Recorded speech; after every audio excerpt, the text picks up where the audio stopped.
Jadi ini yang mau diinterpolasi ya, dimaknai beda oleh orang-orang yang seperti saya bahas dalam tema.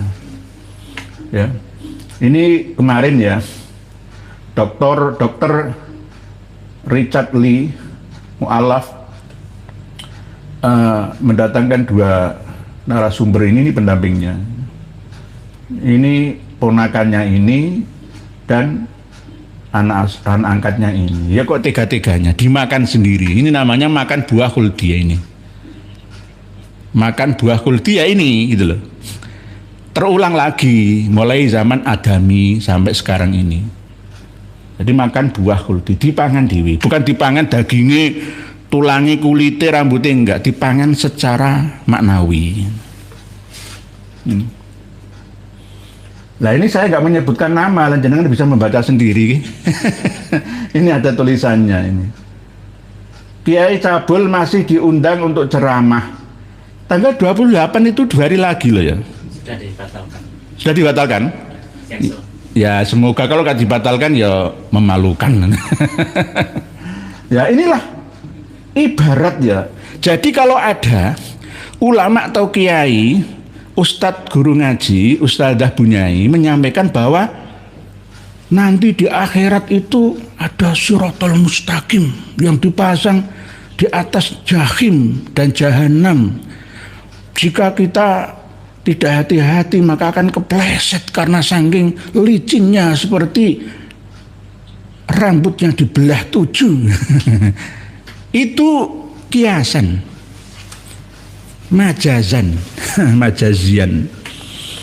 Hidup di bumi, di dunia kita ini sirat itu loh. Sirat itu bukan yang kita bayangkan seperti jembatan asli. Kalau kita melihat komik ya atau keterangan di YouTube, waduh ada diser ya dipasang di atas neraka. Enggak begitu. Itu perumpamaan itu. Lah kita maknai seperti hakikatan, maka enggak ada solusi ke arah keilmiahan itu. Akhirnya ya semua berpaham klasik dan klinik mistik semua itu. Kita semua ya saya jenengan ini sedang berada di atas sirat. Agama nanti lurus atau bengkongnya itu kita tetap memohon kepada Allah Ta'ala dalam setiap harinya. Pada waktu sholat kan wajib membaca Fatihah itu. Ihdinas Shiratal Mustaqim. Ya Allah tunjukkanlah kami. Assalamualaikum warahmatullahi wabarakatuh. Alhamdulillah teman-temanku, semoga kalian sehat selalu. Amin amin ya rabbal alamin. Alhamdulillah, jangan lelah dalam perjuangan ini. Terus sadarkan saudara-saudara kita semuanya. Tanpa berpanjang lebar, langsung saja kita simak penjelasannya dulu.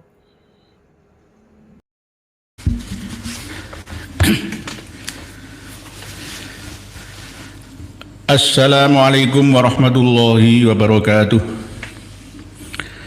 Bismillah, alhamdulillah, ala ni'amillah, salatu wassalamu ala rasulillah Sayyidina Muhammad ibn Abdillah wa ala alihi wa sahbihi wa man walah. La hawla wa la quwwata illa billah. Rabbi syrah li sadri wa yassir li amri wahlul 'uqdatam min lisani yafqahu qawli. Wa qala Rasulullah sallallahu alaihi wasallam, man yuridillahu bihi khairan yufaqihu fiddin. Amma ba'd. Saudara-saudariku semuanya, semoga senantiasa berbahagia di seluruh penjuru dunia bersama dengan anggota keluarga sampai nantinya terus-menerus kebahagiaan itu diwarisi oleh keturunan panjenengan abadan abada. Pada kesempatan yang penuh dengan kebahagiaan ini, perkenankanlah kami sowan lagi mengudara, menyapa panjenengan, berinteraksi, berkomunikasi dengan harapan untuk tholabul ilmi, menggapai ridho ilahi, dan mengharapkan mendapatkan ilmu yang membawa maslahati dan manfaati untuk kehidupan kita ini. baik kehidupan kita saat ini ataupun nanti. Kita malam hari ini akan mengulas tema peristiwa yang terjadi baru-baru ini. Ini satu perilaku yang tidak pantas ditiru oleh siapapun juga yang ada di bumi kita ini, yakni perbuatan yang merendahkan harkat dan martabat kaum wanita dan masuk dalam kategori zina yang direkayasa. Mohon maaf. Bukan berarti saya ini orang suci, ya. Saya mengakui sejak awal kami mengudara seperti ini, kami ini orang bodoh. Saya ini orang bodoh, tetapi ingin memperbaiki diri supaya lebih mengerti lagi.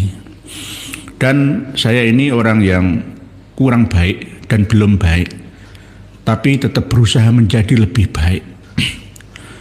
Harapan, rojaan yang selalu kami lakukan ini tetap berdasarkan kaidah saling menasihati. Saya pun juga siap untuk dinasihati dan saya pun harus siap untuk menasihati sama-sama. Oleh sebab itu jangan sungkan untuk menulis tulisan di kolom komentar, baik yang qabla live ataupun ba'da live atau inda live seperti saat ini. Insya Allah kita akan bahas bersama. Kita berusaha bareng-bareng untuk meningkatkan ketakwaan kita. Inilah yang selalu dipesan oleh khotib dalam setiap Jumatnya.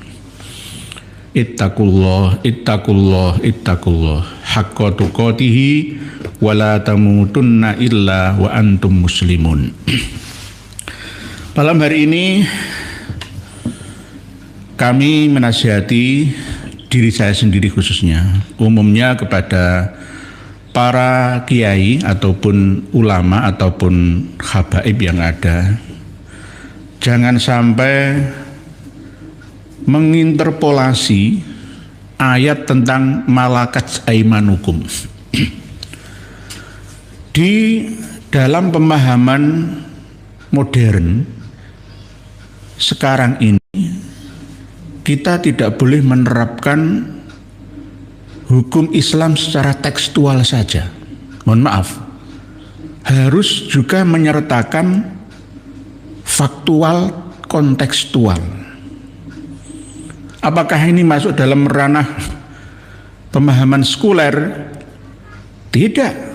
Islam itu dinamis, tidak sekuleris. Tidak hanya sekuleris, tidak. Dinamis. Oleh sebab itu Rasulullah 14 abad yang lalu itu menyampaikan, Innallah yab'atsu li hadhil ummah ala ra'si mi'ati sanatin man yujaddidu laha dinah. Itu dalam setiap kurun satu abad sekali itu Allah akan membangkitkan, mengutus ya manusia yang akan memperbaharui pemahaman ya sekaligus pengamalan dalam hal keagamaan, dalam hal ibadah pun juga ada beda antara 100 tahun yang lalu dengan 100 tahun sekarang. Bahkan 100 tahun yang akan datang pun bisa beda dengan abad ini. Oleh sebab itu jika ada yang masih memiliki pegangan ya keyakinan bahwa ulama-ulama dulu tidak seperti Kiai Imaduddin Usman, Gus Abbas, Kiai Ihya, Haji Roma Irama, tidak. Mereka yang alim alamah percaya bahwa habaib adalah dzurriyyah Rasulillah. Itu dulu. Beliau belum menemukan kitab-kitab yang kita temukan. Ya mohon maaf, bukan meremehkan, merendahkan, bukan. Zamannya berbeda. Abadnya itu sudah beda dengan kita. Masanya, berikut masalahnya juga beda. Inilah yang oleh Rasulullah sampaikan, man yujaddidulaha mujaddid, yang memperbaharui, mengupdate, ya, baik pemahaman ataupun pengamalan dalam keagamaan kita ini. Pembaharu itu akan tetap ada dalam setiap masa, tidak hanya ada di satu negara saja, tetapi mungkin lintas negara. Kita selalu disuguhkan dengan berita adanya seorang ustadz, kiai, habib mencabuli santriyahnya ataupun keluarganya ataupun jamaahnya, ya, tanpa ada ikatan yang sah dalam masalah nikah, tapi tetap ada iltiqaul khitanaini. Ini bagaimana hal-hal seperti ini? Ya, ini mereka ini harus diupdate pemahamannya. Kalau sekelas misalkan, ya, Kiai Idrus Romli, Kiai Lutfi Basori, Buya Yahya misalkan, ya, mukibin itu sulit untuk diajak update. Pemahamannya pasti saklek, itu ya itu, titik. Nggak usah menginterpolasi Al-Quran. Nah, Al-Quran itu sendiri kan multi tafsir, ya, multi tafsir. Jadi jangan hanya sekedar dibaca saja, harus juga difahami artinya, lintas tafsirnya, lalu lintas madhabnya, sehingga kita benar beragama ini dengan kafah. Udkhulu fis-silmi kafah. Secara keseluruhan itu bukan berarti mengamalkan apa yang ada di dalam teks Al-Quran itu seluruhnya, bukan. Ya, ada ayat yang mansuh, ya, macam-macam. Termasuk ada ayat yang secara tekstual tetap, tetapi secara faktual itu beda aplikasinya. Ini yang harus kita perhatikan bersama. Oleh sebab itu kenapa sejak 3 tahun yang lalu itu hanya saya yang paling berani menyampaikan tentang KMI, KHI, kompilasi hukum Islam yang diterapkan oleh Kementerian Agama di Indonesia tentang syarat sahnya cerai itu, bahwa seorang laki-laki mengatakan cerai-cerai kepada istri 100 kali, 1000 kali tidak sah, kecuali adanya 2 orang saksi, ya kan? Terus ya ada benar-benar niat mencerai, ya, dan sesuai dengan syarat sahnya nikahi gitu.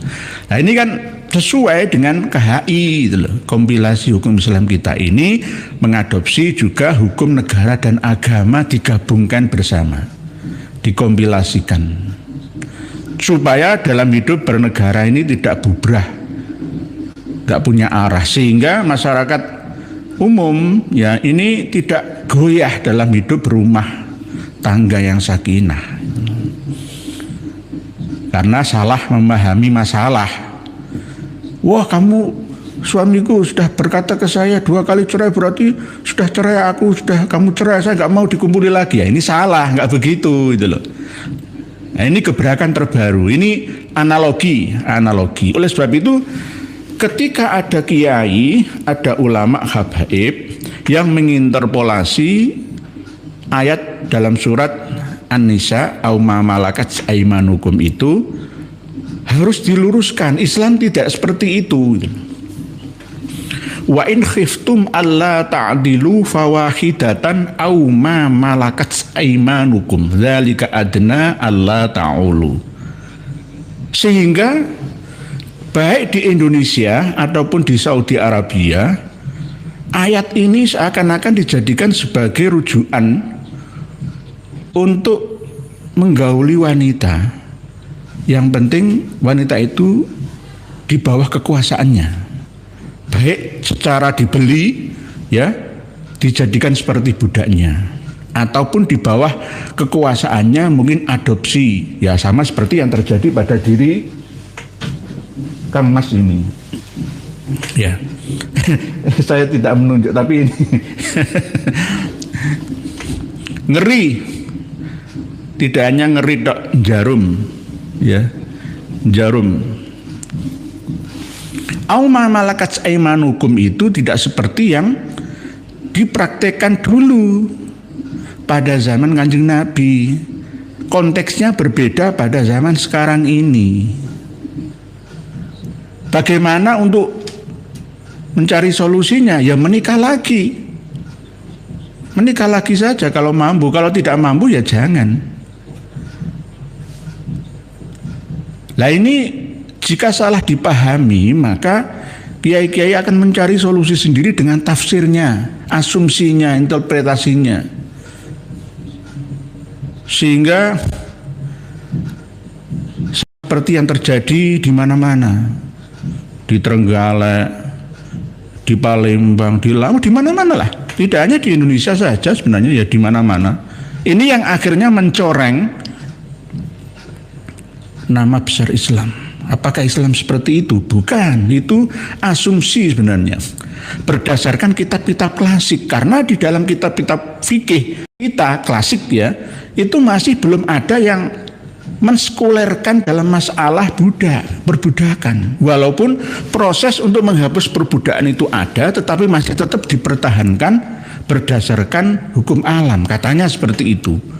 Jadi setiap kitab-kitab fikih itu pasti yang fikih lengkap lah ya, enggak fikih seperti Safinah atau Sulam ya, Mabadi, enggak fikih-fikih dasar ya, fikih-fikih lanjutan. Itu rata-rata pasti membahas tentang amat mustauladah ya, tentang budak lah, perbudakan. Padahal sesuai dengan kesepakatan ya, seluruh manusia sedunia bahwa penjajahan plus perbudakan di atas dunia ini harus dihapuskan karena tidak sesuai dengan peri kemanusiaan dan peri keadilan. Jadi kalau kita mencari budak zaman sekarang ini tuh sulit.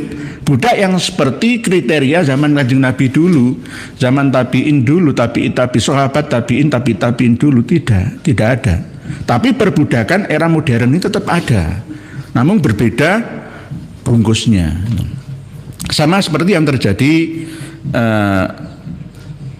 orang-orang Indonesia yang dibawa ke Kamboja, ya, dijanjikan dengan pekerjaan dan gaji yang cukup tinggi di sana, yang akhirnya malah justru dimutilasi, disetrum listrik, dibunuhi, diambil ginjalnya, diambil organ-organ tubuhnya, dimutilasi. Ada yang malah semacam-macam disiksa lah. Kalau di Indonesia ini ya ada yang dikirim ke Korea, ke Malaysia, ke Brunei, tapi dipotong gajinya. Tidak digaji 2 tahun, 3 tahun. Ini perbudakan modern sekarang ini. Lah, orang-orang Arab Saudi sendiri memahami auma malakat aimanukum ini kadang-kadang diterapkan pada TKW kita yang bekerja di sana. Migran, buruh migran, BMI, buruh migran Indonesia itu lebih terhormat ketika bekerja di Jepang, Korea, Taiwan, dan China daripada kerja di Timur Tengah sana. Karena di Timur Tengah sana mereka sebagian, tidak semua, ada yang terhormat loh ya.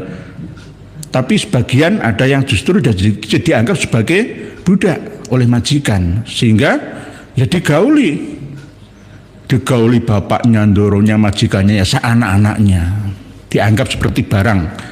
Ya, karena apa? Sudah dapat izin dari orang tua dan mungkin suaminya yang ada di Indonesia, kan ada tanda tangan kan. Oh, berarti suami atau wali melepaskan putrinya, ya anak istrinya, berarti kan sudah salah menurut agama. Itu salah. Itu menurut pemandangan klasik yang ada di Arab Saudi sana. Ini berbahaya. Oleh sebab itu Islam itu datang sebagai rahmatan lil alamin, ya, untuk menghapuskan rikop ini, perbudakan ini. Oleh sebab itu di antara asnafus samaniyah, 8 penerima zakat itu ya di antaranya ada rikop. Jadi kalau ada budak itu harus ditebus, dimerdekakan dengan uang hasil zakat, infak dan sedekah ini. Bahkan ada kafaroh sumpah itu juga memerdekakan budak. Kalau cari budak sulit ya memberi makan 10 fakir miskin, atau ada yang mengatakan 60 masakin, baru netral sumpahnya, baiatnya, energi negatifnya itu luntur semua. Memerdekakan jiwa budak-budak yang teraniaya itu. Itu Islam ini dikritik oleh agama-agama non-muslim. Katanya masih mempertahankan hukum perbudakan. Ya memang ada, di dalam Al-Quran masih ada. Di dalam hadis Nabi, kitab-kitab fikih kita itu masih ada perbudakan-perbudakan itu. Jadi ini yang mau diinterpolasi ya, dimaknai beda oleh orang-orang yang seperti saya bahas dalam tema. Ya. Ini kemarin ya, dokter Richard Lee mu'alaf mendatangkan 2 narasumber ini pendampingnya. Ini ponakannya ini dan anak angkatnya ini. Ya kok tega-teganya dimakan sendiri. Ini namanya makan buah khuldia ini. Makan buah khuldia ini gitu loh. Terulang lagi mulai zaman Adami sampai sekarang ini. Jadi makan buah khuldi, dipangan dewi, bukan dipangan dagingnya, tulangi, kulitnya, rambutnya, enggak, dipangan secara maknawi. Nah ini saya enggak menyebutkan nama, jenengan bisa membaca sendiri. Ini ada tulisannya ini. Kiai Cabul masih diundang untuk ceramah. Tanggal 28 itu 2 hari lagi loh ya. Sudah dibatalkan. Sudah dibatalkan? Ya semoga, kalau nggak dibatalkan ya memalukan. Ya inilah ibarat ya. Jadi kalau ada ulama atau kiai, ustadz guru ngaji, ustadzah bunyai menyampaikan bahwa nanti di akhirat itu ada siratal mustaqim yang dipasang di atas jahim dan jahanam. Jika kita tidak hati-hati maka akan kepleset karena saking licinnya, seperti rambut yang dibelah 7. Itu kiasan, majazan, majazian. Hidup di bumi, di dunia kita ini sirat itu loh. Sirat itu bukan yang kita bayangkan seperti jembatan asli. Kalau kita melihat komik ya atau keterangan di YouTube, aduh ada diser ya dipasang di atas neraka. Enggak begitu. Itu perumpamaan itu. Lah kita maknai seperti hakikatan, maka enggak ada solusi ke arah keilmiahan. Itu akhirnya ya semua berpaham klasik dan klinik mistik semua itu. Kita semua ya, saya jenengan ini sedang berada di atas sirat agama. Nanti lurus atau bengkongnya itu kita tetap memohon kepada Allah Ta'ala dalam setiap harinya. Pada waktu sholat kan wajib membaca Fatihah itu, ihdinas siratal mustaqim, ya Allah tunjukkanlah kami ke jalan yang lurus. Yang lurus dinul Islam. Dinul Islam itu ya Islam macam-macam ya, no Islam sing Islami habaib, Islami LDII, Islami Salafi jihadi, yang macam-macam kan, tapi yang lurus-lurus saja, yang lempeng-lempeng saja, yang nggak neka-neko kiri kanan, selurus biasa-biasa saja lah. Kalau sirotnya ajarannya ya bukan mustaqim. Kalau mustaqim itu ya siratal ladzina an'amta alaihim, ya Allah ya, dan seterusnya. Siratal anbiya wal mursalin minas syuhada was sholihin. Al-habaib itu tidak seperti itu ajarannya. Oleh sebab itu ini berdasarkan semangat no viral no justice. No viral no justice. Kami membantu ya 2 korban ini untuk menuntut haknya karena sudah berpekan-pekan ya setelah adanya penyelidikan dan penyidikan melempem di tengah jalan. Kalau nggak didorong ya kepolisian ya adem ayem saja, apalagi ada kong-kalingkong ditutup saja. Bagaimana haknya ya 2 orang korban ini? Kan ya kasihan, agama itu melindungi hak asasi manusia. Tak ada bedanya antara perempuan dan laki-laki. Nah ini Dr. Richard Lee yang baru 2 tahun masuk Islam, istrinya aja ya belum mu'alaf kok, masih dulunya Katolik.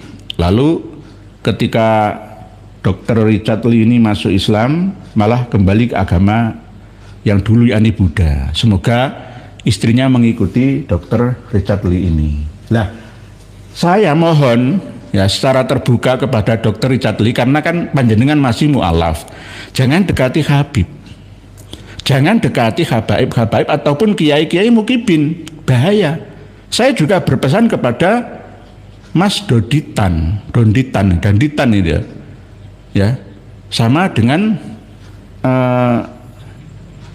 siapa yang kemarin diislamkan sama Habib Utsman bin Yahya itu, Ruben Onsu, ya, jangan dekati habaib.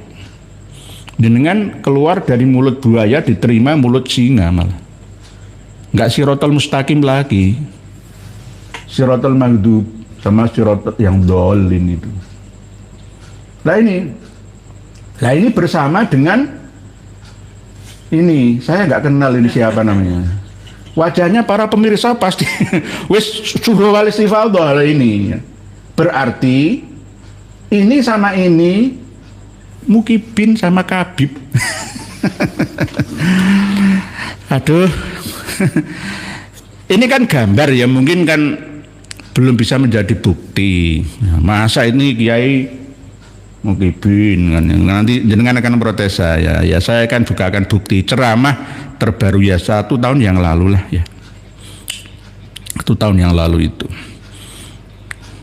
Ini sering saya sampaikan, hindari mereka-mereka. Karena bahaya itu kadang datang tak terduga, karena ada kesempatan. Kiai-kiai, ulama-ulama itu seturunnya lebih tinggi daripada kebanyakan lainnya yang berprofesi selain ulama. Oleh sebab itu, kalau tidak meresapi sirotol mustaqim benar-benar ya, maka akan kepeleset benar itu. Ini ceramah beliau, pelaku namanya saya nggak tahu, jangan lebih tahu. Netizen itu sekali ada berita ini langsung dikejar, ditelusuri kemana-mana. Ini ada bukti bahwa Habib cucu Rasulullah. Alhamdulillahilladzi anzala bi asaf. Menitnya tak lanjut manfaat ilmunya. Para guru-guru kita yang hadir, ulama-ulama kita yang sudah datang di tengah-tengah kita, tentunya banyak yang mohon maaf tidak dapat saya sebutkan satu persatu, termasuk diantaranya adalah ketua panitia beserta segenap kepanitiaannya. Namun walaupun nama tidak tersebutkan, gelar tidak teruraikan, insya Allah tidak mengurangi rasa ta'zim dan hormat saya. Syukur alhamdulillah pada kesempatan pagi hari menjelang siang ini kita bisa hadir bersama-sama dalam tak cari ya. Nanti para pemirsa menunggu di hari lahirnya manusia besar, manusia mulia, manusia tak undur ya. Wasafiina. Lemu kok dimai ceramah itu dipanjang ya, surat Kahfi itu waca. Nggih. Wa maulana qadri wazirom min kadang surat Toha barang dibaca yang insya Allah kita semua dimuliakan Allah Subhanahu wa ta'ala. Wabil khusus guru kita, orang tua kita, Bapak Ki Haji Faidullah. Lagi enggak nanti. Ada kita simak bersama ya. Mudah-mudahan beliau selalu sehat walafiat, panjang umurnya, keluarga besarnya senantiasa selalu mendapatkan ridha Allah Subhanahu wa ta'ala. Guru kita Al-Habib Abdullah bin Habib Ali Al-Attas yang tadi telah memimpin pembacaan kisah maulid. Kita doakan juga mudah-mudahan beliau selalu sehat walafiat, panjang umurnya, barokah dan manfaat ilmunya. Para guru-guru kita yang hadir, ulama-ulama kita yang sudah datang di tengah-tengah kita, tentunya banyak yang mohon maaf tidak dapat saya sebutkan satu persatu, termasuk diantaranya adalah ketua panitia beserta. Nanti saya sertakan aja. Namun walaupun nama tidak tersebutkan, gelar tidak teruraikan, insya Allah tidak pokoknya ada rasa ta'zim dan apa yang dia katakan ini ya, itu ya habaib cucu Nabi. Pada kesempatan pagi hari menjelang siang ini Ada kok. bisa hadir Saya sudah nyimak bersama-sama dalam acara yang besar. Nanti jangan simak sendiri. Pokoknya ada bukti tertulis sama terucap. Semuanya lengkap bahwa benar-benar ini Mukibin gitu loh. Jadi Mukibin bahkan kalau saya telusuri beberapa bulan yang lalu ketika pelantikan BWLS di Bekasi itu digagalkan ya, termasuk diantaranya adalah FPUA itu, From Pembela Alim Ulama, dan ketuanya ini selain ketua yayasan, ketua tour and travel ya, umroh, haji, semua hebat, ini orang hebat, maka kepleset Siratal Mustaqim masuk ya, terjun bebas jatuh ke dalam neraka jahanam. Ini pasti masuk ini. Pasti masuk sel neraka jahanam. Ya enggak kholidina fiha ya, tapi berapa sanah itu. Ya, pasti. Jadi ini yang dipahami ya, sama yang terjadi di Jember kemarin itu ya.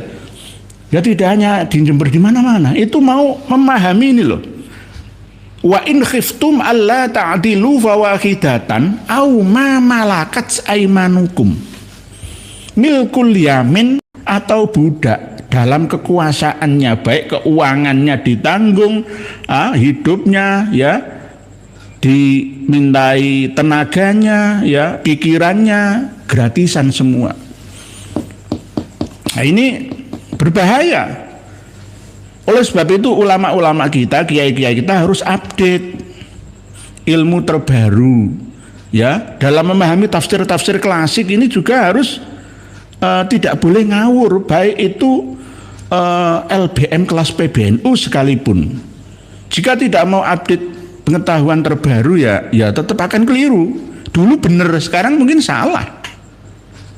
Dulu salah, mungkin sekarang bisa benar. Sama dengan ketika kita dulu memahami kiamat ya. Sekarang kita sudah tahu kiamat itu apa. Tidak seperti yang dipahami oleh dulu ya, guru-guru kita, kiai-kiai kita, orang-orang tua kita. Inilah yang namanya ilmu agama itu terus dinamis sepanjang masa, tidak ada kata finishnya, itu enggak ada. Pak pernah maling nangka, saya sangat menolak satu habib sesat lebih mulia dari 70 ulama yang alim. Bagi saya hukum suci adalah walau keturunan siapapun, jika salah tetap salah, begitupun sebaliknya. Nggih, Pak pernah maling nangka. Misalkan saya salah melakukan hal seperti yang dilakukan oleh, ya saya tahu namanya, jenengan juga tahu namanya, ya, tangkap saya. Tangkap dan saya akan menyerahkan diri saya kepada kepolisian. Nggak perlu ditangkap, saya akan menangkapkan diri saya, serahkan ke pihak yang berwajib. Karena apa? Hukum itu kita sama ya, di mata hukum kita sama, nggak ada bedanya. Baik di mata Allah Ta'ala juga ya sama, tergantung nilai takwa. Tidak ada yang namanya saya ini orang alim, orang khusus, boleh berbuat apa saja yang tidak boleh dilakukan oleh orang biasa. Saya ini orang luar biasa, saya berbuat apapun juga itu halal. Saya tahu nanti kapan saya harus taubat di akhir usia. Saya pasti husnul khotimah, wong saya kok. Gak ada seperti itu. Islam itu gak seperti itu gitu. Gak ada bedanya antara ya orang biasa dan luar biasa, orang Arab dan non Arab, semuanya sama. Kalau Islam itu seperti itu. Universalnya Islam, rahmatan lil alaminnya Islam, keadilan dalam hukum Islam itu seperti itu. Nggih leres Pak, pernah maling nangka. Jadi ini harus malu setelah kejadian ini loh wajah ini loh. Tadi ada tulisan Eko Ananda Tohara, semoga semakin banyak saudara kita yang sadar dan mampu menggunakan akal sehatnya, amin. Nggih Pak Eko Ananda Tohara, nggih. Kelihatan dan terdengar apa yang saya sampaikan itu kejam, rasis, fasis. Ustadz Nur Ihya melarang mendekat pada Habib dan Kiai Mukibin. Darul mafasid muqaddamun ala jalbil masoleh. Ini yang kami terapkan usul fikih. Daripada jenengan nanti hancur lebur, tidak sirotol mustaqim, ya lebih baik hindari saja. Dekatilah dengan kiai-kiai kampung yang lurus-lurus. Kiai kampung ya ada juga yang nggak lurus, ya leres ya ada. Tapi dekati yang biasa, yang kelihatannya itu moderat pemahamannya. Jangan titipkan santri putri atau anak putri-putri kita ke pondok-pondok pesantren yang saya sudah sampaikan berkali-kali itu. Ya, titipkan aja ke pondok pesantren-pesantren yang jelas ya. Pesantrennya Kiai Haji Maduddin Usman ya, jelas kan ya.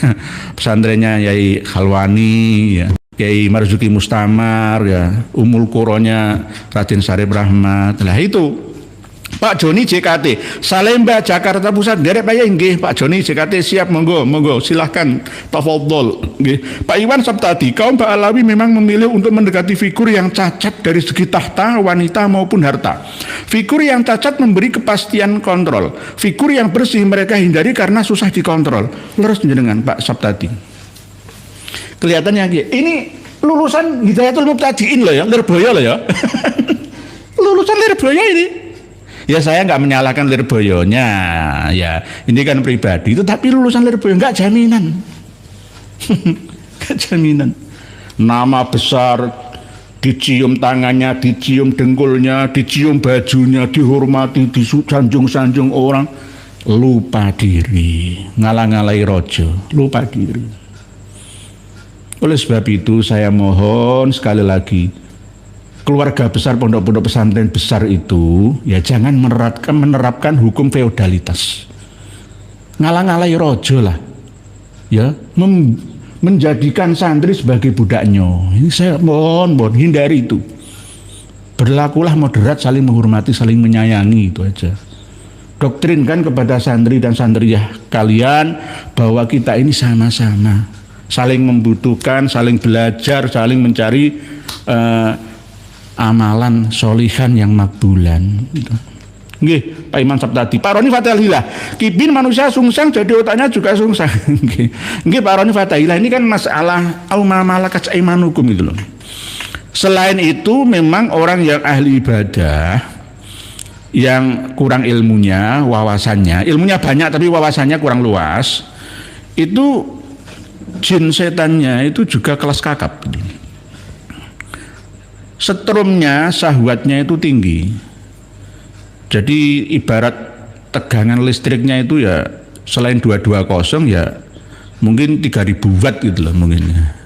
Jadi cara pelampiasannya itu beda gitu loh. Seperti kebanyakan orang ya, sebenarnya manusia itu sama, cuma setannya luwih pinter daripada pintere wonge sing kurang berwawasan itu. Oleh sebab itu orang yang benar-benar ahli fikih fa inna faqihan wahidan mutawarian. Syaratnya mutawarian loh ya.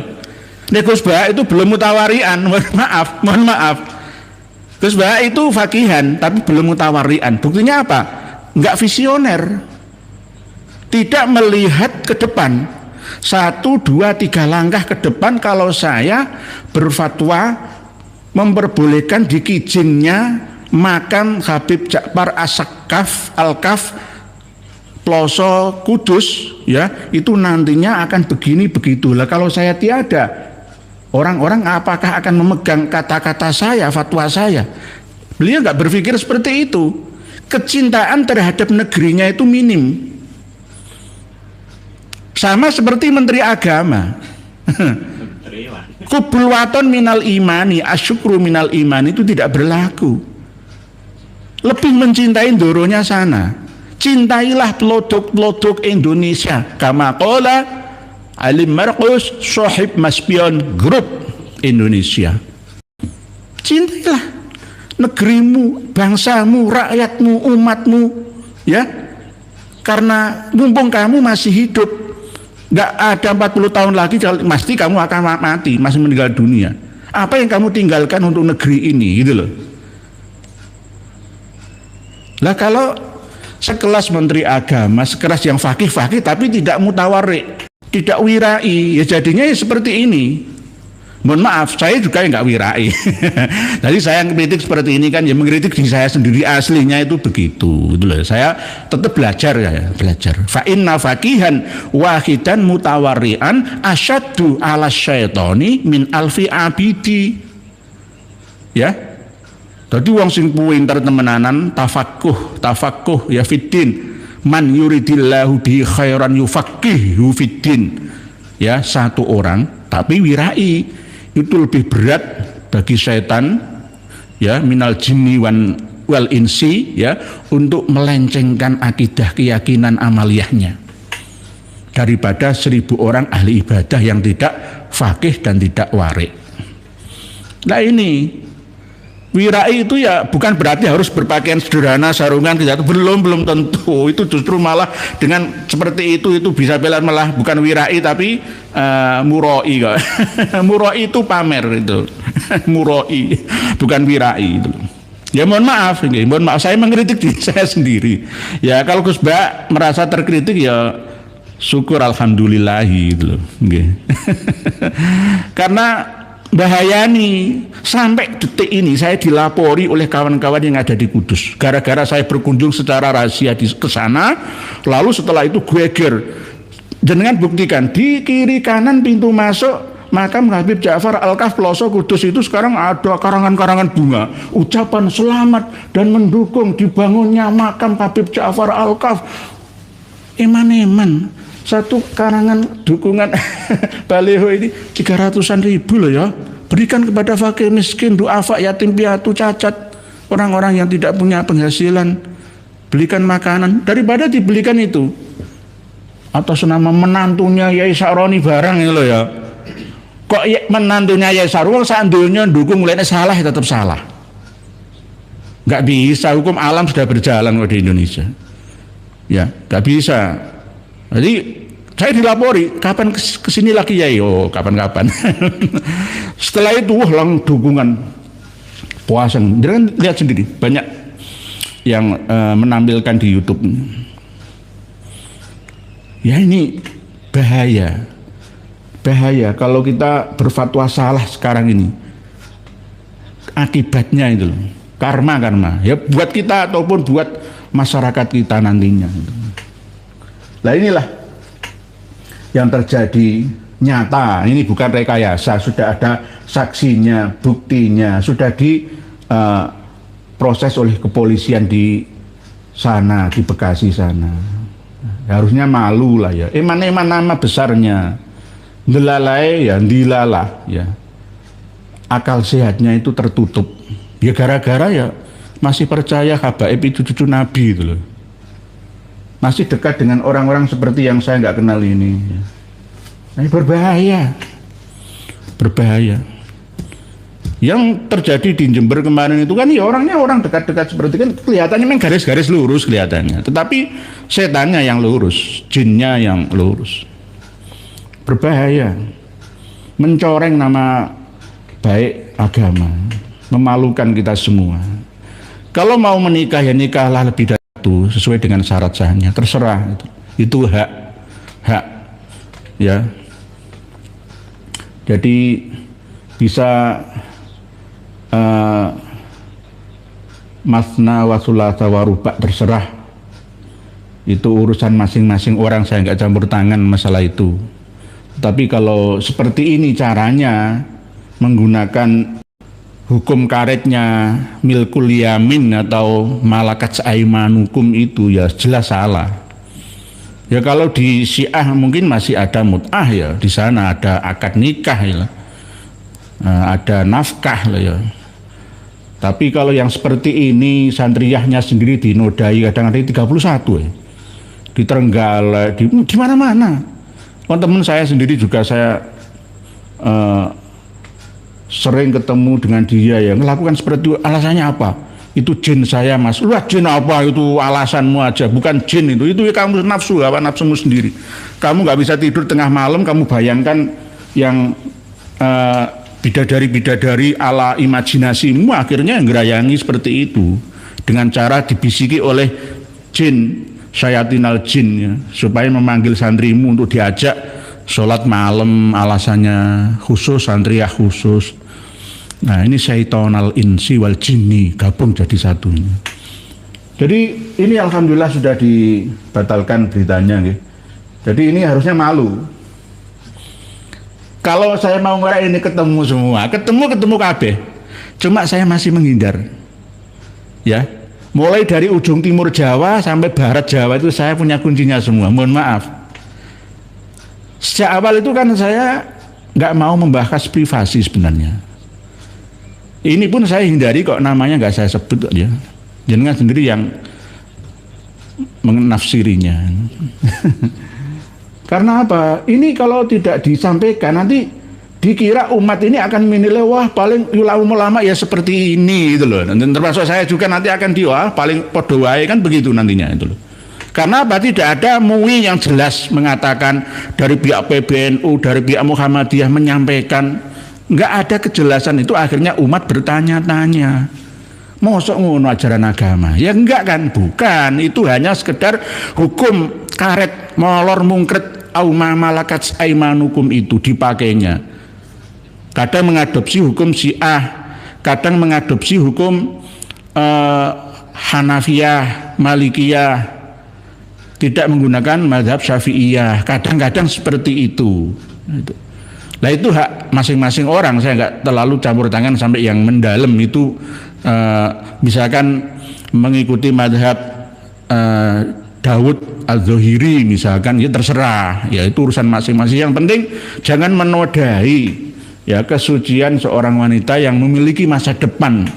Ya ini kan sudah hancur masa depannya sampai mau bunuh diri kan. Ini salahnya siapa? Malu ya, terus melaporkan ke polisi, akhirnya nggak diproses karena nama besar perilaku pelaku ini yang nggak mungkin. Wong saya punya channel di mana-mana, semua sudah kenal siapa saya. Akhirnya kan ya semut mau melawan gajah kan.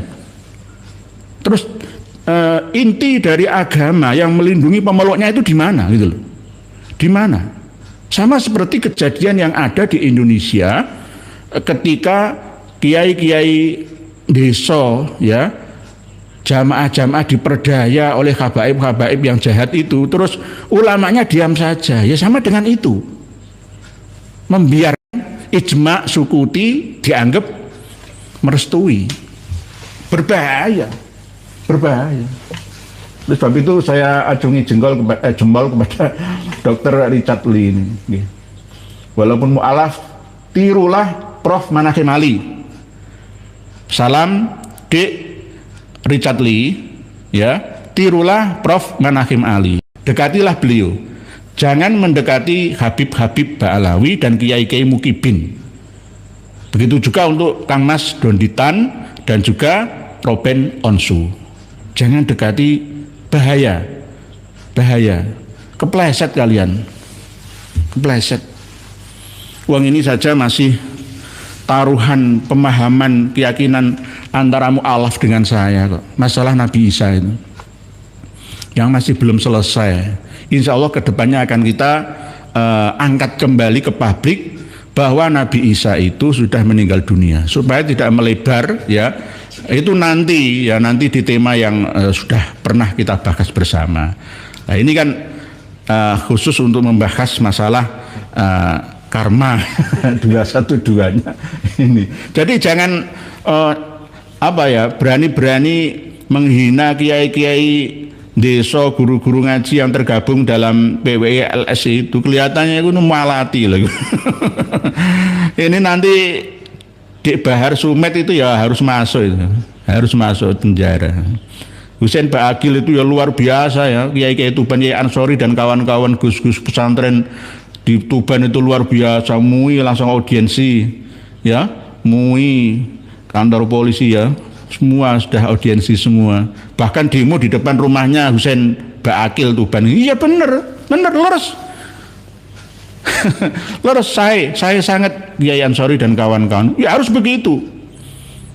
Lawang pendatang kok kita-kita gitu. Kayak orang mangan sego ya. Nggih. Pak Channel Ngaji Efisien sebentar nggih. Kalau ulama kiainya kayak gini, lama-lama masyarakat menjadi agnostik. Nggih. Karena apa? Enggak ada yang dijadikan sebagai panutan. Agama enggak jadi solusi bagi hidup ini. Akhirnya mereka memilih no agama. Percaya Tuhan, tidak percaya. Ya, percaya Tuhan gitu saja. Komunis dulu itu ya sebagiannya percaya Tuhan, bukan ateis. Full nggak percaya Tuhan, percaya adanya Tuhan. Energi Tuhan itu berupa energi, itu katanya seperti itu gitu loh. Subatomik itu kan sesuatu yang paling kecil ya. Subatomik ketika di zoom itu akan terlihat seperti alam semesta raya tak bertepi. Disitulah letaknya zat Tuhan yang Maha Kuasa, katanya seperti itu. Itu loh. Nanti kita bahas lagi biar nggak melebar. Nggih, Pak Channel Ngaji Fusion. Semakin beragama semakin bodoh, meresahkan, miskin, zindik ya. Nggih. Pak Channel Ngaji Fusion ini analisanya akurat.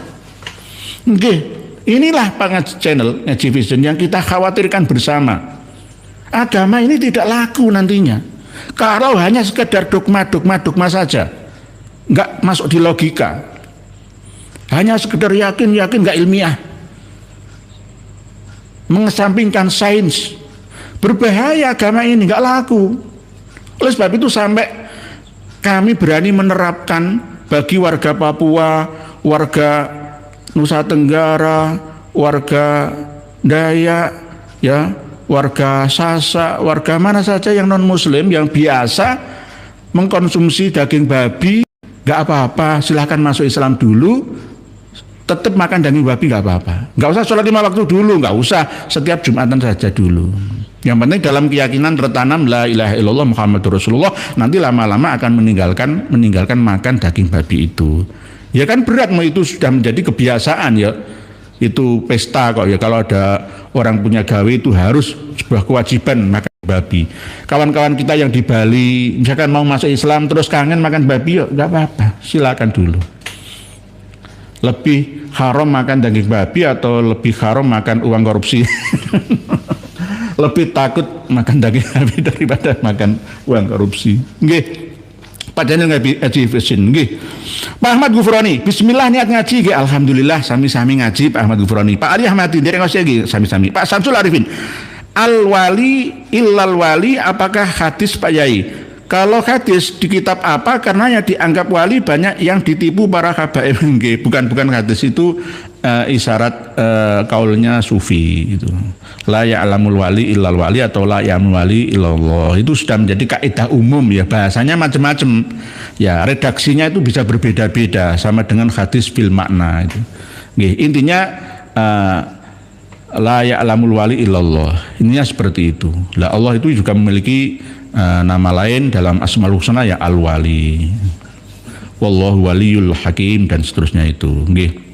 Nggih begitu nggih Pak Samsul Arifin nggih. Jadi jangan sampai wali itu dijadikan sebagai komoditi ya, untuk menipu umat ini. Orang wali diwali-walikan. Di branding, menang branding. Ya itu tadi. Ja'far. Enggak wali. Kalau mau tes ilmu lahiri dan batini saya siap. Ini gak wali, rasa dikatakan wali loh. Wah sudah wali istifadoh. Popularitas ya, semua orang bisa ya itu tadi ucapan selamat. Ada 1000 ucapan mendukung dibangunnya makam Ja'far Al-Kaf ya. Oh berarti surah wal istifadoh diakui kiai-kiai seluruh Kabupaten Kudus. Mbok ya sa Indonesia ngakui, ini ra diakui Gusti Allah ya ra wali. Nggih, begitu nggih Pak Karim. Kiai setiap ada masalah yang melibatkan Habib aparat kok diam. Ya ini kadang-kadang saya itu juga heran nih. Mau ngetuk pintu itu kalau nggak ada itu nggak jalan nih. Malah ini ada beban berat perjuangan panjang lagi, khususnya Kiai Suparman Abdul Karim ya. Kapolda Lampung itu ya dari Malda Helvia Segap ya. Aduh. Ini. Oke, Pak Karim, Pak Kabayan, Islam itu terus berkembang, tidak boleh selalu berpatokan pada ulama zaman dulu. Jika tidak ingin Islam tertinggal oleh zaman, yang nggak berubah itu cuma Al-Quran dan hadis. Penafsiran terus berkembang leres. Quran tetap Quran, hadis itu bisa berubah. Oh, hadis bisa diselundupi kok. Hadis itu bisa dimanipulasi, ya. Nek Quran itu masih 100% murni.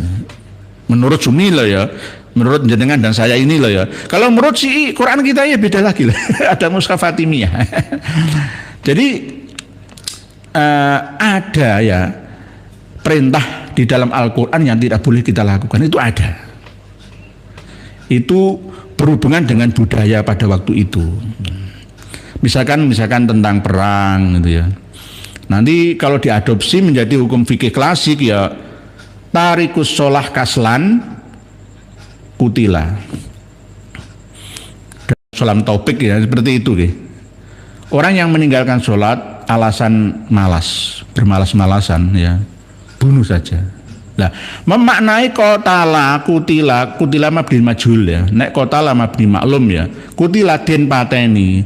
Maksudnya bukan dipateni, dibunuh, itu bukan. Dihindari, sama dengan doroba.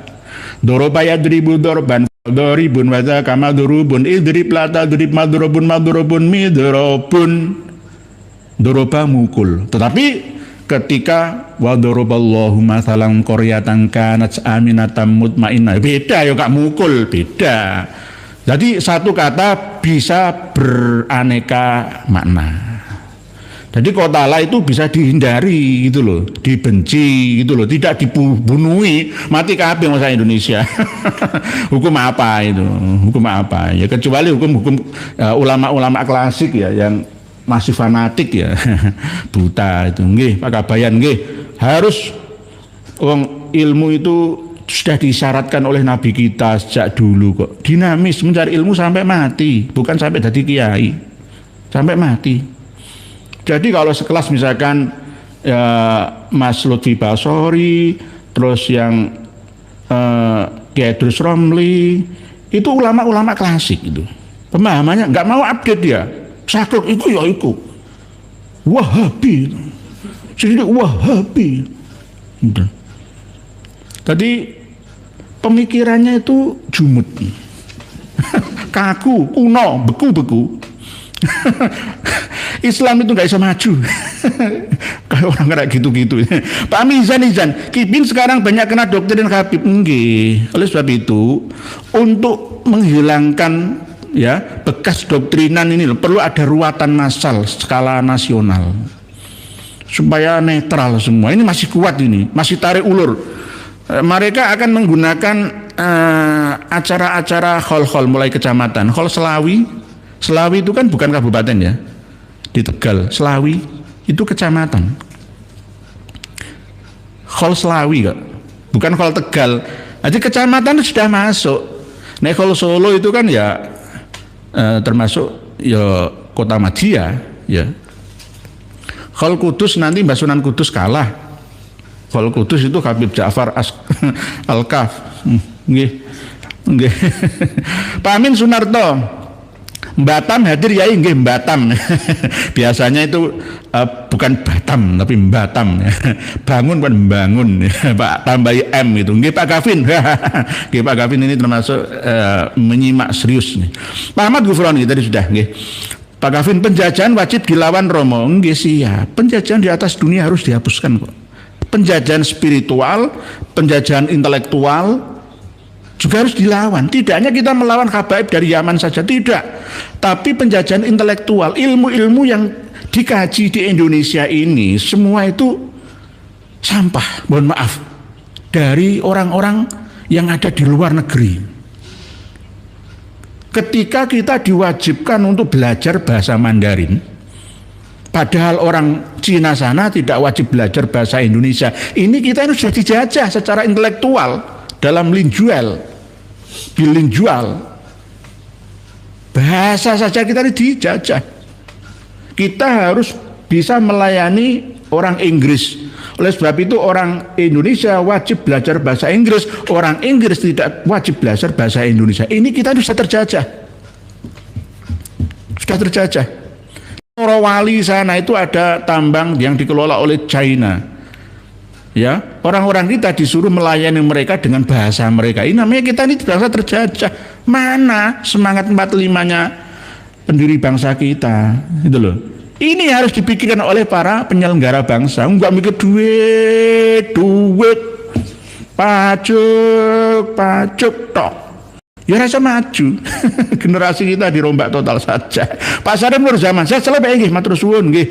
Pak Bu Salisa Sasa.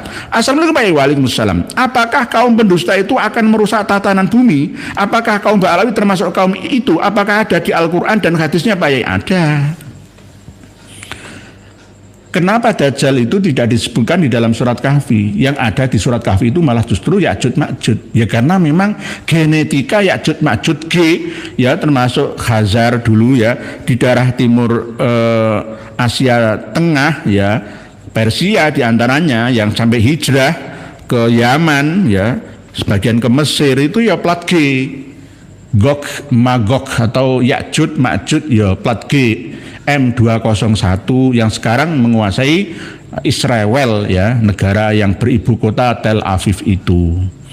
Ya, plat G itu, G itu plat pembohong. Dajjal itu bukan satu sosok manusia raksasa bermata satu, punya surga di tangan kanannya, punya neraka di tangan kirinya, itu tidak, itu kiasan. Ya. Keterangan yang pasnya itu adalah mereka menjanjikan kehidupan ya, yang bahagia versinya dan sengsara versi dia, itu menipu. Kelihatannya itu, coba kalau nggak percaya dekati mereka, jenengan akan dioroti bondo sampean. Habis semua, nggak berhak untuk berpikir sehat.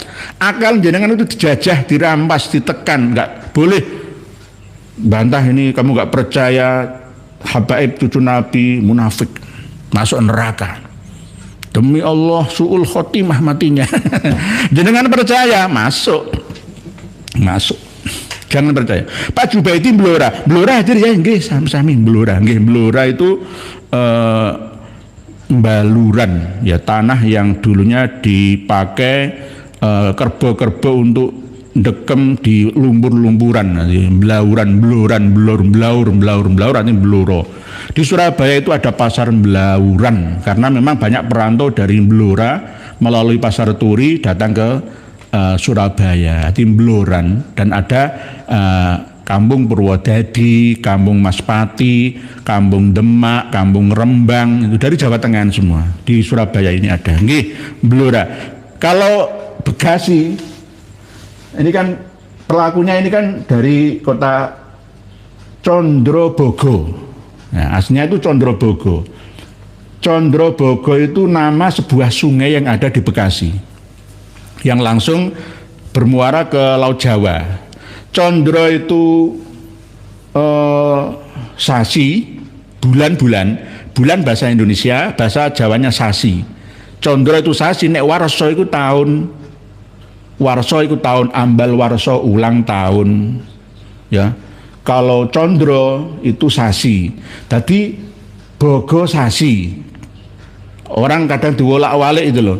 Condro bogo, sasi bogo, sasi bogo, sasi bogo, sasi bogo, sasi. Jadi begasi. G-nya dihilangkan seperti garomah. Seperti Magadir, lagi Bakasi, Makodir aslinya. Nanti akhirnya jadi Bekasi itu. Nanti asal usul nama Bekasi itu sudah ada sejak zaman Kerajaan Tarumanegara, Kerajaan Sunda. Nih dari Blora. Pak Samsul Arifin, Pasuruan kuat mukibinnya karena dicekoi mulai umur dini sampai sekarang. Nggih, kasihan. Jangan pondokkan putra putri kita, bahaya. Sudah tercuna cuci ini sulit, kalau mulai kecil itu sulit, berat, bukan main. Ini tugas generasi setelah kita nanti kalau sudah tua dan tiada lagi, untuk menyadarkan yang cabai rawit mulai dari kecil ini berbahaya. doktrin sufi itu tidak perlu diterapkan bagi anak-anak didik kita yang belum cukup umurnya. Pondok-pondok pesantren itu harus memikirkan masa depan lulusannya. Kasih mereka keterampilan budidaya apa, harus lebih hebat daripada SMK. Kejuruan. Ini yang harus dipikirkan pesantren modern. Pesantren modern bukan hanya ilmu teori saja, tapi prakteknya juga. Pertanian, perikanan, peternakan, masih banyak yang dibutuhkan di negeri kita ini. Nggih, Pak Jigong Kabib lebih enak daripada nasi Padang. Assalamualaikum netizen, waalaikumsalam. Ugal-ugalan ikut nyimak ya Pak ya, nggih monggo. Ugal-ugalan nggak apa-apa. Kadang-kadang preman itu penting, ya, dalam lingkup politik dakwah itu preman itu diperlukan. Buktinya di Bahar Sumiti kan ya geng ya, the gang. Jadi termasuk di Bekasi ini banyak preman-preman yang dikumpulkan. Tokoh Betawi Mangsada siapa ya? Itu juga harus sadar loh ya. Yang tokoh Betawi yang gede dhuwur itu, yang lemu itu, yang pakai golok itu. Damin Sada, Damin Sada ini ada tulisannya. Damin Sada itu harus sadar juga. Jadi harus membina para preman-preman. Preman-preman itu juga penting. Dulu Turki Utsmani itu juga merekrut ya tenaga atau tentara bayaran dari kalangan preman. Bajak laut itu juga direkrut zaman dulu itu. Jadi untuk perjuangan itu boleh-boleh saja. Itu namanya taktik politik intrik ya. Dalam perjuangan. Pak Xiaomi Redmi Note 10 5G. Putra Menggala Lampung hadir ya. Oh nggih, monggo dari Lampung.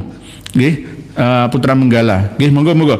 Sama-sama kita ngaji bersama nggih, Pak Xiaomi. Pak Naruto Hinata, tergantung kitanya Yai. Aku pernah kerja di Arab Saudi di Mekah malahan dan kerja keluarga dan dapat keluarga punya lawan Al-Maliki. Masya Allah tabarakallah. Mereka menganggap kami sebagai pembantu, mereka bukan menganggap sebagai pembantu, mereka menganggap sebagai keluarga ya.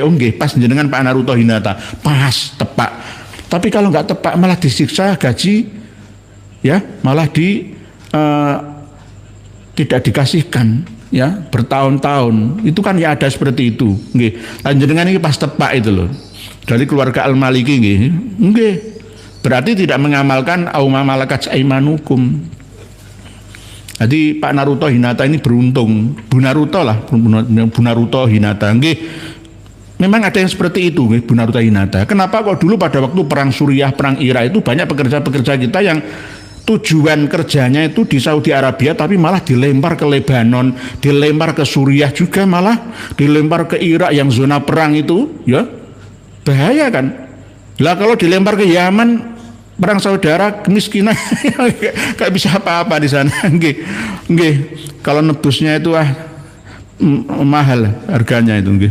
Pak Samsul Arifin, Nabi Muhammad SAW adalah kekasih Allah Subhanahu Wa Taala dan manusia paling mulia. Saya yakin keturunan beliau sampai kiamat pasti dijaga oleh Allah Subhanahu Wa Taala dari perbuatan yang bejat seperti kelakuan kaum Ba'alawi.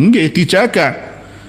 Jadi kalau kita kembali kepada Kitab Fatwa Al-Hadisiyah Ibnu Hajar Al-Haytami itu jelas nggak cocok sekarang ini, itu nggak cocok.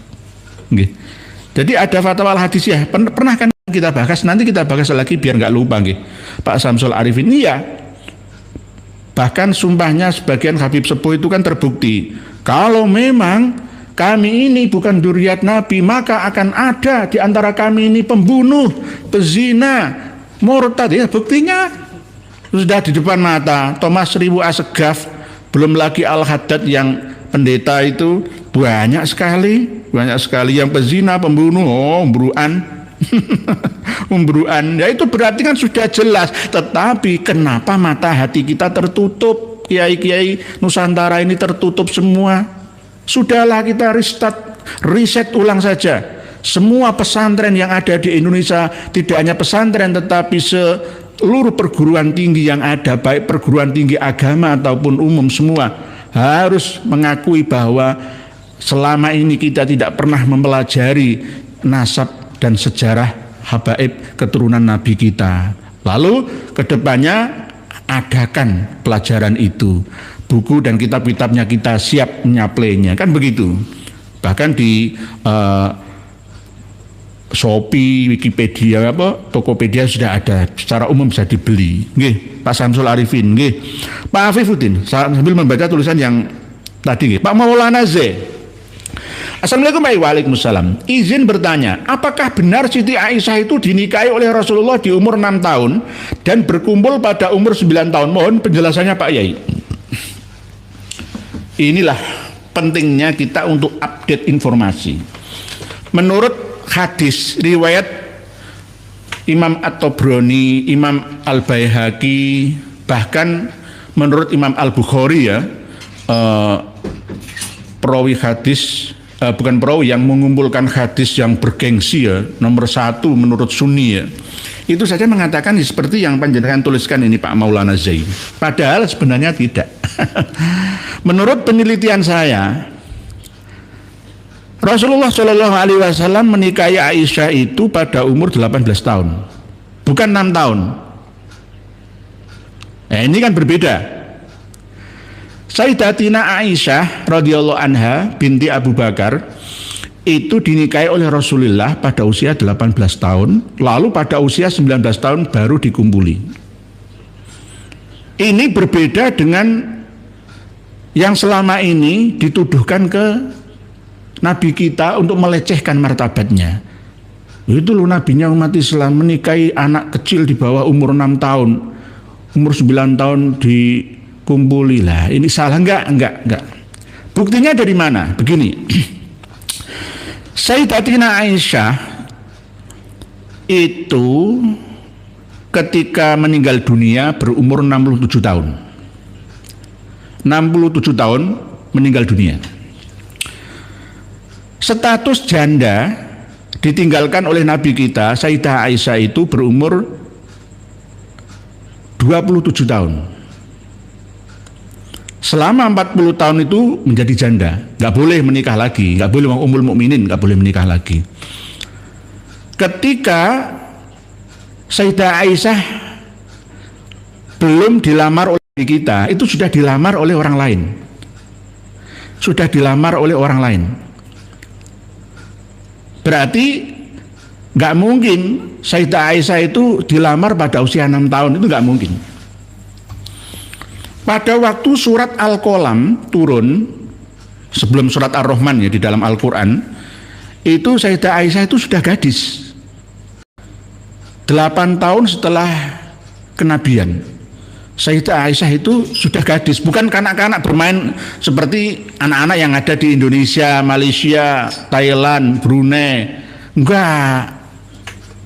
Jadi sudah gadis, kemungkinan umur antara 12 atau 13 tahun. Berarti Sayyidah Aisyah itu tahun kelahirannya tidak ada yang tahu pasti, sehingga orang berasumsi sesuai dengan riwayat ya yang beliau terima ya dari sumber informasi yang berbeda. Intinya kalau Sayyidah Aisyah menikah umur 6 tahun, digauli oleh Rasulullah umur 9 tahun itu riwayat dari seorang sahabat, Hisham namanya, yang hijrah menuju ke Irak. Riwayat itu didapatkan pada waktu beliau masih sudah tua ya, Hisham bin Urwah namanya. Itu sudah tua, mungkin daya ingatnya itu berkurang, walaupun disahihkan oleh Imam Bukhari sekalipun tidak jaminan. Hadis tentang Dajjal, hadis tentang Ya'jud Ma'jud, hadis tentang masih hidupnya Nabi Isa itu kan ya bisa mutawatir. Tergantung. Ketika Imam At-Tahawi yang pernah hidup ya sezaman dengan Imam Bukhari mengatakan mendapatkan hadis yang bersumber langsung dari Sayyidatina Aisyah dan Sayyidatina Fatimah bahwa umurnya Nabi Isa 120 tahun dalam kitab Syarah Muskilil Athar. Menurut Imam Bukhari ya enggak sahih, tapi menurut Imam At-Tahawi sahih. Jadi bisa sahih lidzati dan menurut siapa perawinya gitu loh. Jadi nanti kita akan mengadu ya Mana yang lebih sahih antara keduanya ini? Jadi kalau menurut saya sesuai dengan teori terkini bahwa riwayat Imam Bukhari sekalipun bahwa Sayyidah Aisyah dinikah Rasul umur 6 tahun itu salah. Salah. Karena apa? Hisam bin Urwah pada waktu sudah tua meriwayatkan itu ketika beliau berada di Irak. Enggak di Madinah. Riwayat paling sahih kan justru yang dekat dengan rumah Rasulullah di Madinah itu. Jadi Hisam bin Urwah. Jadi umur 18 tahun. Jadi janda selama 40 tahun, ditinggal Rasulullah umur 27 tahun. Beliau seorang yang alamah. Sayyidah Aisyah itu meriwayat kecerdasannya luar biasa. Ya. Setelah ditinggal Sayyidah Khadijah itu selang 3 tahun baru menikah. Setelah menikahi ada yang mengatakan setelah menikahi Saudah itu. Saudah itu kan janda. Jadi istri Rasulullah yang paling gadis itu Sayyidah Aisyah itu. Ini bisa dilihat dari mbak iyunya Aisyah radhiyallahu anha yang bernama Asma binti Abu Bakar, itu usianya sampai 100 tahun. Ketika hijrah ke Madinah, Asma ini umur hijrah Madinah, Sayyidah Aisyah itu Asma umur 28 tahun. Ya berarti tidak selang jauh mungkin 5 tahun atau 7 tahun dengan Sayyidah Aisyah. Jadi salah. Salah. Jadi ini jadi alat ya untuk menyerang Kanjeng Nabi Muhammad oleh orang-orang yang membencinya, itu musuh-musuhnya, bekas musuhnya atau orang-orang yang dulu menjadi musuhnya sekarang bangkit menjadi orang-orang ateis atau murtadin, kafirin itu. Jadi ayo adu data, sudah saya teliti itu. Umur 18 tahun menikah dengan Rasulullah. Surat Al-Qalam turun pada waktu Sayyidah Aisyah sudah gadis. Bukan anak-anak kecil dolanan boneka. Sayyidah Aisyah itu tidak memiliki anak dengan Rasulullah, tapi mengangkat anak anak. Nanti saya dikatakan sesat lagi, ya. Ayo belajar lagi lah. Ilmu itu terbuka. Dulunya salah, dulunya benar, sekarang bisa jadi salah. Dulunya salah, sekarang bisa menjadi benar. Ya, jadi memancing ya, memancing semangat seluruh anak bangsa supaya belajar. Ini kan nggak belajar. Nggih, begitu nggih. Jadi Pak Maulana Zain, nggih, begitu yang benar. Jangan mudah diperdaya, nggih.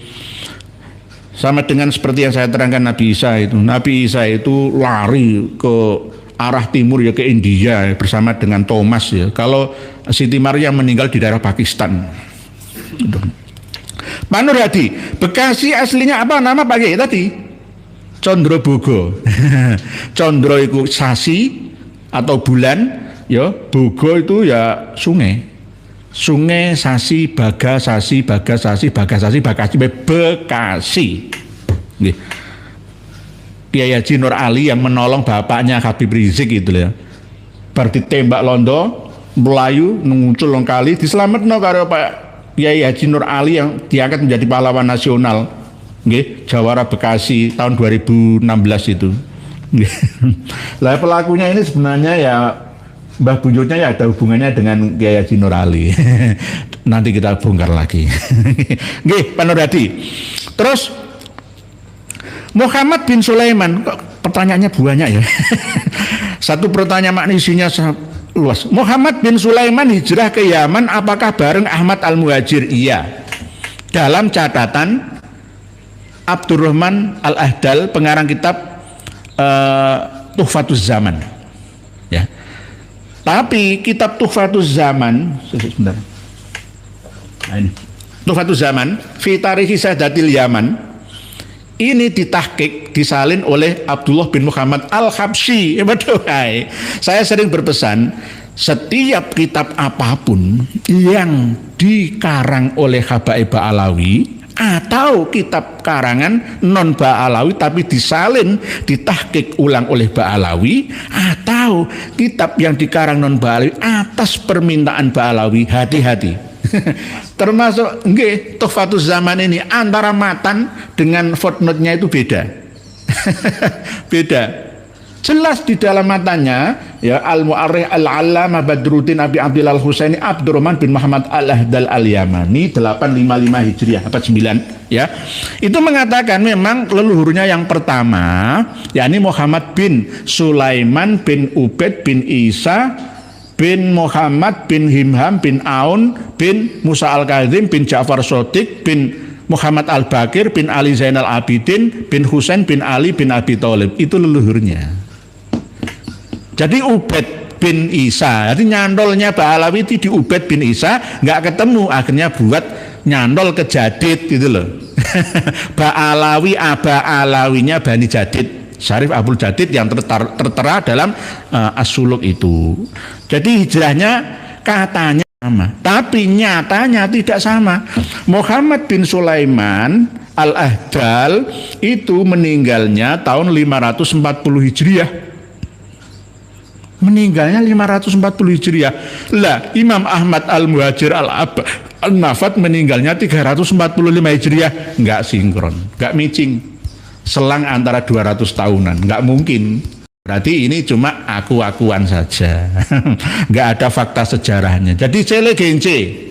Sama dengan apa yang dikatakan oleh kitab Al-Ghuror Muhammad bin Ali Khirid itu, ya, mengatakan bahwa Mu'arrikh Abdurrahman bin Ali bin Hasan itu mengatakan Imam Ali Kholik Kisah masuk ke Tarim itu pada tahun 561 Hijriah.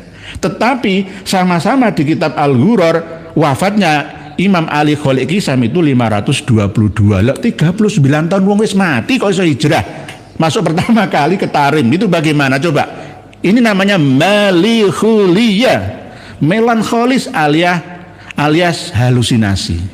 Sama dengan buku Cahaya dari Nusantara. Dalam satu buku, kelahiran dari KRT semua di Ningrat beda. Ya, pasti. Sama dengan manuskrip, ya, manuskrip Hasan Al-Allal. Saya dibantah sama yang bikin itu. Iya, memang manuskrip Hasan Al-Allal itu tidak diciptakan ya oleh Dik Rumel, itu tidak, tapi Dik Rumel itu menyusun, mengambil itu dari Maktabah Al-Fakhriyah Jakarta, lalu disusunlah ini Musnad Hasan Al-Allal. Ditambah lagi keterangan-keterangan lain. Masa gak sampean? Ya sampean kan itu. Ayo mau ngeles kayak apa gitu loh. Dan menantang saya untuk adu bukti, silahkan, siap saya. Siap saya. Ya, mau ngapusi uang. Ngono dibae pegangan sama LBM MWCNO Wonosari. Wanasari Brebes kemarin itu memalukan. Nggih. Enggak matching, Pak Nurhadi. Muhammad bin Sulaiman hijrah itu 540 wafatnya, sedangkan Imam Ahmad Al-Abbad 345 wafatnya. Di Husaisa itu makam palsu. Sudah, kalau memang ada perdebatan sengit, ya ayo kita dukung Salim Bawazir dengan Salim Hamdin, ya, dengan saya, dengan Kiai Imad, dengan Gus Haji Jazuli, dengan kawan-kawan yang lain, terbang ke sana ke Husaisah, ya, ayo cek benarkah ini makam Imam Ahmad Al-Abbad atau palsu. Saya katakan palsu, sudah, karena saya memiliki manuskripnya. Manuskrip tulisan tangannya itu ditutup sama mereka supaya nggak kelihatan. Saya memegangnya. Jangan tipu, nggak bisa. Oke, makamnya Imam Ahmad apakah asli palsu? Sudah, berakhir. Bismillah dari ngawas bayai mugi-mugi dengan barokah, amin matur sama-sama nggih barokah. Pak Samsul Arifin, Nabi Muhammad sudah. Pak Afifuddin, Nabi SAW dan para sahabat radhiyallahu anhum membebaskan budak. Orang sekarang ilmunya untuk memperbudak. Astagfirullah. Nggih, Pak Afifuddin. Pak Afifuddin ini bagus. Yang pintar memperbudak yang bodoh. Yang kaya memperbudak yang miskin. Yang menjabat memperbudak rakyat. Ini mental kita. Mental yang ditanam oleh feodal sejak zaman kerajaan sampai penjajah Belanda dulu kala. Masuk dalam memori mental, lalu kita praktekkan bersama. Ini yang harus kita reformasi bersama, nggih Pak Arif. Sama seperti orang-orang Eropa itu podo pinter deh. Yuk saling menghormati, oke. Sama orang Jepang itu saling menghormati. Kita dengan orang Jepang itu lebih sopanan orang Jepang kok. Orang nyapa mesti, oke ya. Kita malah tambah kita. Ada orang menghormati kita, kita malah tambah gede. Itu mental kita, gitu loh. Apalagi dengan lihat Habib itu cium kaki saya. Hari malah tambah sombong. Naudzubillah. Nggih, Pak Afif. Pak Tuhari, Assalamualaikum warahmatullahi. Semut Kota Pasuruan sama Jabar kipinya akut. Nggih, siap. Pak Bambang Nuryanto, maaf Kiai Nurhia. Dadi Negoro. Mohon pencerahannya tentang haul-haul yang sering kita ikuti sangat semarak di medsos. Apakah ada kaitannya dengan isi pidato beliau Bapak Menak? Kemungkinan iya. Nggih, Pak Menak itu perlu dikasih penataran karena ilmu tua itu.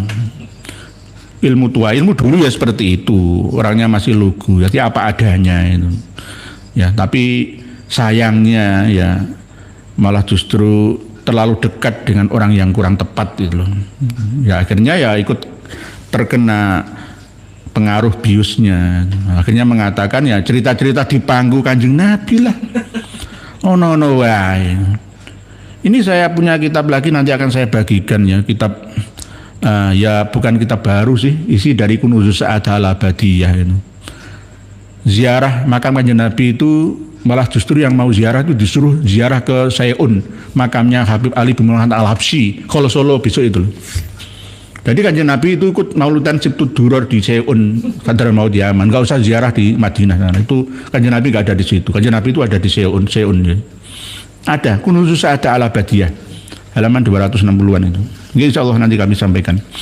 Nanti kami posting ke channel kita bersama ini. Nggih. Pak Bambang Nuryanto, nggih, siap. Pak Hadi Temojo, Assalamualaikum. Waalaikumsalam. Pak Akhir, bismillah, nggih. Pak Basir, bagaimana perkembangan kasus Husain Ba'akil Tuban Pak Yai? Apakah dia akan masuk sel juga? Insya Allah, alhamdulillah. Perjuangan masyarakat Tuban, khususnya forum pondok-pondok pesantren, di antaranya Ketua PWILS Kabupaten Tuban Pak Yai Ansori dan Kiai Gus-Gus yang cerdas ya, yang langsung menyampaikan ke hadapan anggota DPRD tingkat 2 di sana, di hadapan MUI juga sudah memperjuangkan. Bahkan Yai Ansori itu bilang, kita ini sudah ngalah, kita ini sudah ngalih, yang belum itu yang 3 ngamuk. Kemarin saya datang ke sana itu kan pas panas-panasnya se-Indonesia Raya itu kan banyak demo gitu loh. Jadi sebenarnya kumpul di sana itu bukan untuk ajur-ajuran, tapi untuk istighosan supaya adem-ademan gitu loh. Jadi kalau digerakkan semua ya wassalam. Tadi aja sambung-sambung rek. Nanti itu mesti Dek Husain Ba'akil itu loh. Sembok pangan iku apa ya sampai suwombong kaya ngono. Kaya ora kedas. Bapak Paluni Pandi wae. Kualat karo Mbah Sunan Bonang teman. Nggih. Pak Wawan DM channel harus diviralkan seperti kasus Zeda Salim, Mbak. Oh, kasus Zeda Salim itu menguap. Dulu tuh hot-hot tapi sekarang mana? Jindan mana? Belum lagi yang istri orang diembat itu oleh celengan Semar itu mana? Ayo, mana? Lama-lama ketumbuk lali. Lupakan saja, tumbuk lali, lupakan saja. Bahar bin Sumed itu hari ini sudah didemo oleh PCNU Tangerang sana, Banser Ansor juga, semua didukung. Tangkap saja, tidak ada gunanya untuk nusa bangsa dan agama. Tangkap. Nanti di penjara ya akan di framing juga. Wah, bisa menyadarkan preman-preman. Para penghuni penjara semua diajak sholat, diajak ngaji sebagai ulama. Iya gak apa-apa, biar jadi ulama di penjara saja. Gak usah di luar. Rusak umat ini, rusak. Lawang mari ngaji coba loh. Pengajian Maulid Nabi besar, mari ngaji ngebuki wong ini lebih itu. Rasa rahmatnya itu di mana? Bukan Nabi itu gak seperti itu kok. Berarti sih dia bahas, dia disampaikan di dalam pengajian itu berarti tidak sesuai dengan acaranya. Coba jenenge suasana pengajian lah ya. Iku lah pantes-pantesnya lah ya adem ayem mau suasana surga. Enggak malah neraka kok. Ya berarti itu sesat menyesatkan. Nggih. Jauhilah semua Siratal Mustaqim saja nggih. Pak Basir nggih. Pak Pamungkas Pramana, Pak Kiai, peringatan Maulid banyak penyimpangan baik yang dilaksanakan Ba'alawi dan pendukungnya atau yang non mukibin. Bagaimana tanggapan Pak Kiai? Karena dengan banyaknya penyimpangan maka semakin kuat tuduhan dari Salafi. Nggih. Khairul umur ausatuha. Mejono, tengah-tengah saja, jangan berlebihan. kebolehan dari memperingati Maulid Nabi itu jangan sampai satu tabdzir, memubadzirkan barang. Harap dipahami semua bahwa Maulid Nabi itu mubah itu saja, bukan wajib, bukan sunnah. Sunnah itu menurut pemahaman berikutnya, ya. Intinya itu mubah, boleh itu saja sebagai media dakwah, sama dengan tahlil dan istighosah. Khaul juga mubah, tapi kalau berlebihan sama dengan hukumnya makan, minum, tidur. Makan, minum, tidur itu ya aslinya ya mubah, tapi ya bisa wajib, bisa sunnah, tergantung keadaan. Tapi kalau berlebihan sepakat haram. Wa kulu washrobu wala tusrifu. Israfnya ini loh, ngerokok itu halal, haramnya itu israf, berlebihan itu yang haram. Gitu. Segala sesuatu itu kalau berlebihan jadi haram walaupun aslinya halal. Maulid Nabi sebenarnya itu tidak terlalu penting ya dalam pemahaman ulama-ulama klasik terdahulu, sehingga hanya dimulai dari waktu perang salib ketika Sultan Salahuddin Al-Ayyubi mengadakan sayembara untuk mengarang syair-syair yang memuji Nabi kita, menyemangati semangat umat Islam untuk merebut kembali Baitul Maqdis Yerusalem sana. Dulu itu. Lah, kalau sebelum Salahuddin Al-Ayyubi ya sudah ada yang namanya acara sholawat Nabi seperti sekarang ini di dinasti Fatimiyah. Di Mesir, di Tunisia ya, itu digerakkan acara sholawat Nabi sama seperti yang terjadi di Indonesia sekarang ini. Itu hanya kamuflase saja untuk katanya mencintai Nabi, lalu Nabi meninggalkan saya ini sebagai cucu Nabi. Nah, itu jadi dinasti Fatimiyah itu selalu melakukan propaganda. Surah wal istifadhah sudah diisbat ulama-ulama yang pro politik dinasti Fatimiyah bahwa Ubaid ya dari Bani Fatimiyah itu adalah cucu Rasulullah Shallallahu Alaihi Wasallam. Padahal salah, ya, dibatalkan oleh Ibnu Hazm Al-Andalusi, begitu juga diruntuhkan ya oleh Salahuddin Al-Ayyubi. Salahuddin Al-Ayyubi mengadakan sayembara, nah ada Barzanji, ada Dibai dan seterusnya itu. Lah, itu sebenarnya untuk mempelajari sirah nabawiyah, untuk mencintai ajaran-ajaran Rasulullah, menjadikannya sebagai uswatun hasanah. Tidak boleh sampai israf berlebihan. Yang berlebihan itu sampai ya itu tadi kemarin ada acara Maulid Nabi malah joget-joget dolala itu ya. Dolala itu berarti kan daerah Purwokerto ya. Purwokerto, Kebumen, Purworejo ya.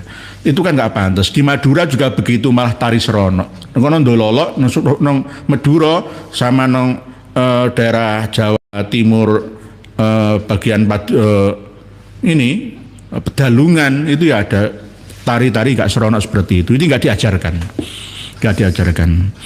Mohon maaf Mas Ujang, Pak Toko Suryo, Pak Ahmad Beni hebat. Ya Kiai, tadi siang saya nonton di channelnya Dr. Richard. Nggih Pak Beni hebat, Pak Mufti Ulul Azmi.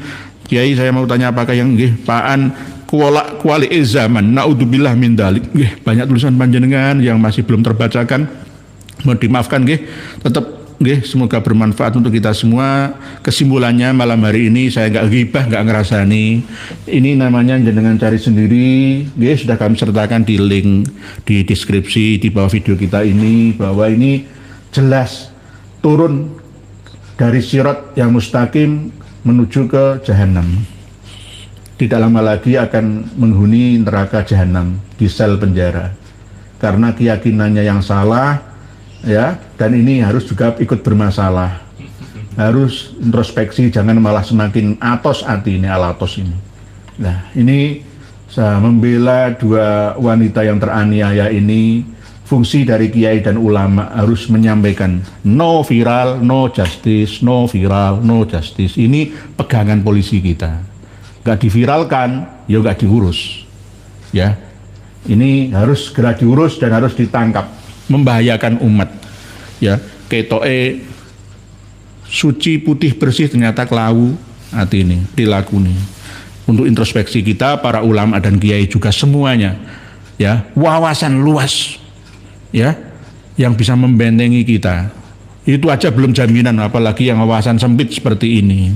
Mukibin ini meniru panutan junjungannya. Sudah kena doktrin, ya, kena doktrin yang merusak memorinya. Demikian yang dapat kami sampaikan. Semoga sedikit ini banyak manfaatnya. Mohon dimaafkan jika ada yang kurang berkenan dalam segi ucapan dan tindakan yang saya lakukan. Semoga ini menjadi bahan introspeksi kita bersama, muhasabah diri, jangan sampai agama dicoreng, ya, diperburuk citranya dengan orang atau oknum-oknum seperti ini. Masalah perbudakan, penjajahan spiritual, intelektual semua harus dihapuskan dari muka bumi, khususnya Indonesia kita raya ini. Demikian, wallahu a'lam, wassalamualaikum warahmatullahi wabarakatuh. Alhamdulillah, semoga bertambah sadar para pengikut mereka habaib. Sudah saatnya kita pribumi bangkit lawan semua doktrin mereka habaib. Wahai saudaraku, secara ilmu, sejarah dan nasab sudah terbukti Ubaidillah terputus 650 tahun bahkan bisa lebih. Dan secara ilmu filologi juga tidak nyambung mereka habaib, apalagi dengan ilmu pasti yaitu ilmu YDNA. Jelas mereka anak cucu Yahudi. Terus apalagi yang bikin saudara-saudara bingung? Kan sudah jelas semuanya. Dan coba kita lihat jejak digital ceramah mereka habaib. Fakih Muqaddam, Isra Mi'raj 70 kali. Ini sangat menyesatkan. Bahkan saya berpikir bahwa mereka itu Islam atau bukan. Dan mereka juga terus-terusan menggaungkan bahwa Indonesia merdeka karena jasa habaib. Ini sangat menyesatkan. Karena tokoh-tokoh pahlawan nasional kita tidak ada dari kalangan mereka habaib. Justru mereka lah yang membuat Nusantara lama merdeka. Karena mereka habaib kerjasama dengan Belanda. Dan setelah Indonesia merdeka, muncul lagi PKI. Bahkan 2 kali. Dan siapa tokoh PKI? Ya mereka juga. Kalau dipikir-pikir mereka wajib kita usir dari Indonesia ini. Mereka mirip dengan Rohingya, kaum Rohingya. Dan masih banyak lagi rekam jejak hitam mereka habaib di Indonesia ini. Dari sini bisa dipahami kan? Tetap semangat terus, semoga saudaraku sehat selalu dan dimudahkan rezekinya. Amin amin ya rabbal alamin. Sampai jumpa di video selanjutnya. Akhir kata, wassalamualaikum warahmatullahi wabarakatuh.